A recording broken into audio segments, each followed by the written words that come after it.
નમસ્કાર વિદ્યાર્થીઓ, ધોરણ 7 વિષય સામાજિક વિજ્ઞાન, પાઠ 3 મુગલ સામ્રાજ્ય. હવે અગાઉ જે છે એ આપણે મુગલ સામ્રાજ્યના જે શાસકો છે એની વાત કરતા હતા. એમાં સૌપ્રથમ મુગલ સામ્રાજ્યના સ્થાપક જે છે બાબર પછી હુમાયુન, શેરશાહ સૂરી, ફરીથી જે છે એ હુમાયુન અને હવે આવે છે અકબર. અકબરનો જે સમયગાળો જે છે કયો માનવામાં આવે છે તો કે 1556 થી ઈસવીસન 1605.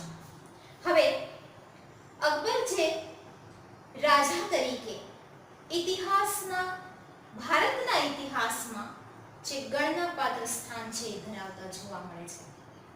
મેં અગાઉ જે છે વાત કરી હતી એમ કે આપણે જોધા અકબરની વાર્તાઓ, અકબર બિરબલની વાર્તાઓ, અકબર વિશે આપણે ઘણું બધું સાંભળેલું હોય છે. તો એ જ આ ભારતના એક મહાન રાજા અથવા તો ઇતિહાસમાં જેનું નામ જોવા મળે છે એવા રાજા અકબરની અહીંયા જે છે વાત થાય છે કે તેમનો જન્મ જે છે એ ઈસવીસન 1542 માં અમરકોટના હિન્દુ રાજપૂત રાજાના ઘરે થયો હતો. આજે અકબર રાજા છે એમનો જન્મ 1542 માં અમરકોટ હિન્દુ રાજપૂત રાજાના ઘરે થયો હતો.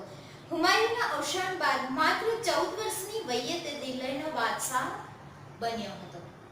અગાઉ આપણે જોયું હતું કે ભાઈ દિલ્હીના રાજા કોણ તો કે હુમાયુનો પુત્ર એટલે અકબર. હુમાયુના અવસાન બાદ 14 વર્ષની ઉંમરે જે છે આ અકબર જે છે રાજા બન્યા હતા. હવે હુમાયુના અવસાન બાદ અકબર અને હેમુ વચ્ચે ઈસવીસન 1556 માં પાણીપતનું જે બીજું યુદ્ધ છે એ થાય છે અને અકબર જે છે એમાં વિજય પ્રાપ્ત કરે છે. પહેલું જે પાણીપતનું યુદ્ધ છે એ ક્યારે થયું હતું? આપણે વાત કરી હતી અગાઉ કે બાબર અને ઇબ્રાહિમ વચ્ચે ઈસવીસન 1526. હવે અહીંયા 1556 માં પાણીપતનું બીજું યુદ્ધ થાય છે. કોનું? તો કે અકબર અને હેમુ વચ્ચે. એમાં જે છે એ અકબરનો વિજય થાય છે. હવે અકબર જે છે એ પંજાબથી બંગાળ અને દિલ્હીથી ગુજરાત સુધીના મોટા ભાગના જે રાજ્યો છે એની ઉપર પોતાનું સામ્રાજ્ય છે એ સ્થાપી દે છે. અકબર અને મેવાડના રાણા પ્રતાપ વચ્ચે બહુ જ જાણીતું હલ્દી ઘાટીનું યુદ્ધ છે થાય છે. રાજપૂત રાજા, મહાન રાજાઓ, મહારાણા પ્રતાપનું જે નામ છે એ આપણે સાંભળેલું છે. તો હલ્દી ઘાટીનું યુદ્ધ જે છે એ મહારાણા પ્રતાપ અને આ અકબર વચ્ચે થતું જોવા મળે છે. અકબર કાબુલ, કાશ્મીર, બલુચિસ્તાન, દક્ષિણમાં અહેમદનગર સુધી પોતાની વિજય યાત્રા જે છે એ કરી હતી અને વિશાળ સામ્રાજ્યની સ્થાપના કરેલી હતી. અકબરે ફતેહપુર સિકરીની પોતાની રાજધાની બનાવી અનેક ભવનોનું નિર્માણ જે છે એ કર્યું હતું. અકબરે જે છે એ હિન્દુઓ પ્રત્યે જે છે ઉદાર નીતિ અપનાવી રાજપૂતો સાથે સામાજિક સંબંધોની શરૂઆત કરી હતી. આપણે ખબર છે કે ભાઈ પહેલેથી જે છે હિન્દુ મુસ્લિમ જે છે એ મુગલ ને રાજપૂત એવા ભાગલાઓ જે છે રાજા રજવાડાઓમાં પડેલા હતા. પણ અકબરના સમયગાળામાં જે છે એ હિન્દુઓ તરફ એણે પોતે જે છે એ સંબંધો સારા બનાવેલા જોવા મળે છે. તેને રાજપૂતોની સાથેના ઉચ્ચ પદો પર નિમણૂક કરી હતી. રાજપૂતોએ પણ પોતાની વીરતા અને સાહસથી અકબરને ભારત વિજય માટે ખૂબ જ મદદ કરી હતી. પોતાના રાજ્યમાં પણ એણે ઘણા બધા હિન્દુઓને જે છે એ ઊંચા પદ આપેલા જોવા મળતા હતા અને પછી હિન્દુઓ જે છે એને પણ એના વિજય પ્રાપ્ત કરવામાં ઘણો મોટો ભાગ છે એ ભજવેલો જોવા મળે છે. અકબર બિનસાંપ્રદાયિક રાજા હતો. અકબરે બધા ધર્મોના ઉત્તમ તત્વોને એકઠા કરીને દીને ઇલાહી નામનું સંપ્રદાયની સ્થાપના કરી હતી. હવે પેલા મુગલો તો કે મુગલો, રાજપૂતો તો કે રાજપૂતો, એ પ્રકારનું જે વાતાવરણ જોવા મળતું હતું એમાં આ અકબર જે છે એ નામના મેળવે છે. તો કેમ? તો કે એ પોતે બિનસાંપ્રદાયિક રાજા હતા. પોતાના રાજ્યમાં જે છે એ જે મહાન વ્યક્તિઓ જે છે એને પોતે જે છે એ એકઠી કરે છે, એનું સામ્રાજ્ય છે એ બનાવે છે. રામાયણ, મહાભારત અથર્વવેદ, પંચતંત્ર અને બાઇબલ, કુરાન જેવા મહાન ગ્રંથોનો અનુવાદ ફારસીમાં કરાવ્યો હતો. અકબર નામના જે રાજા છે એને બધાના જે મહાન પુસ્તકો હોય છે, રામાયણ છે, મહાભારત છે, અથર્વવેદ છે, પંચતંત્ર, બાઇબલ, કુરાન, આવા જે મહાન ગ્રંથો જે છે એનું ફારસીમાં અનુવાદ છે જે કરેલું જોવા મળે છે. અકબર સમાજ સુધારક તો હતા જ, સાથે સાથે એને ઘણા બધા જે કુદૂષણો હતા એ પણ દૂર કરાવેલા, જેવા કે બાળ લગ્ન, સતી પ્રથાનો વિરોધ, યાત્રા વ્યવહાર નાબૂદ કર્યો હતો, બળજબરીપૂર્વક ધર્માંતરણ કરવું પર પ્રતિબંધ મૂક્યો હતો. અકબરના સમયનું ભારત આર્થિક રીતે સમૃદ્ધ હતું. તેણે સામાજિક સહિષ્ણુતાનો યુગનો પ્રારંભ જે છે એ કરાવેલો પણ જોવા મળે છે. ઈસવીસન 1605માં તેનું અવસાન થાય છે ત્યારે મોટા ભાગનું ભારત મુગલ સામ્રાજ્યને સમાવિષ્ટ હતું. જ્યારે એનું મૃત્યુ થાય છે ત્યારે મોટા ભાગનો વિસ્તાર છે એ આ અકબરના હાથમાં જોવા મળતો હતો.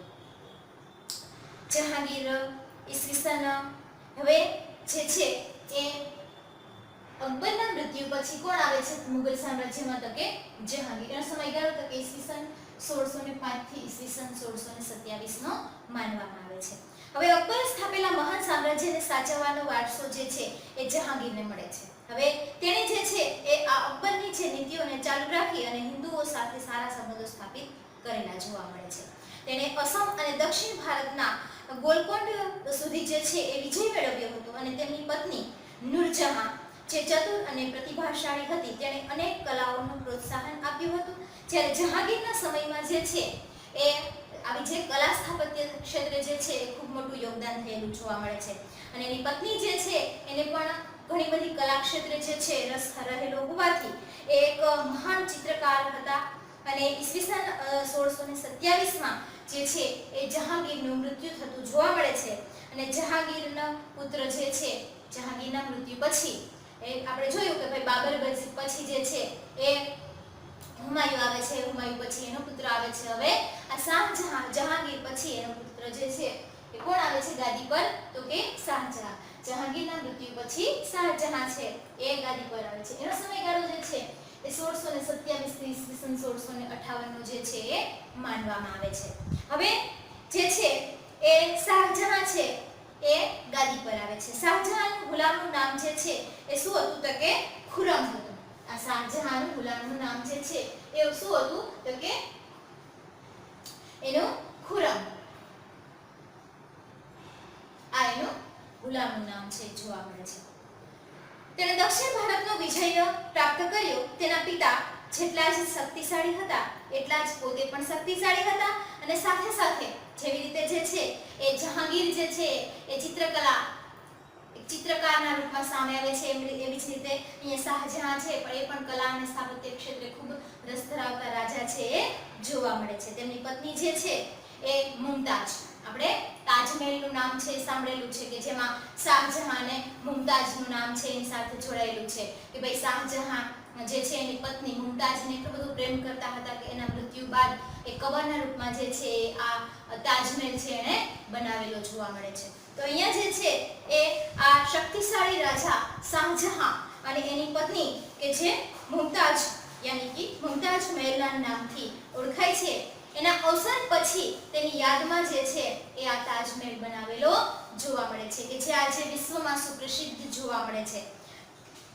તાજમહેલનું જે એક નિર્માણ જે છે એ કરવામાં આવ્યું હતું તો ભારતની એક અજાયબી જે છે એના રૂપમાં દુનિયામાં જે છે એક અજાયબી ગણાય છે. તાજમહેલ જે છે કદાચ આપણે અહીંયા ફરવા ન ગયા હોય તો આપણે ફોટામાં તો જોયેલો જ હોય છે. એટલે તાજમહેલ વિશે દરેક જે છે એ જાણતા હોય તો એ આ દિલ્હીના રાજા શાહજહાં એની પત્ની મુમતાજ મહેલ ની યાદમાં જે છે એ બંધાવેલો જોવા મળે છે કે જે દુનિયામાં ભારતમાં તો જોવા પ્રખ્યાત જોવા મળે જ છે પણ એ આખી દુનિયામાં એક અજાયબીના રૂપમાં જે છે એ પ્રખ્યાત થયેલો જોવા મળે છે. એના પછી જે છે એ કોના પછી? તો કે શાહજહાં પછી આવે છે ઔરંગઝેબ.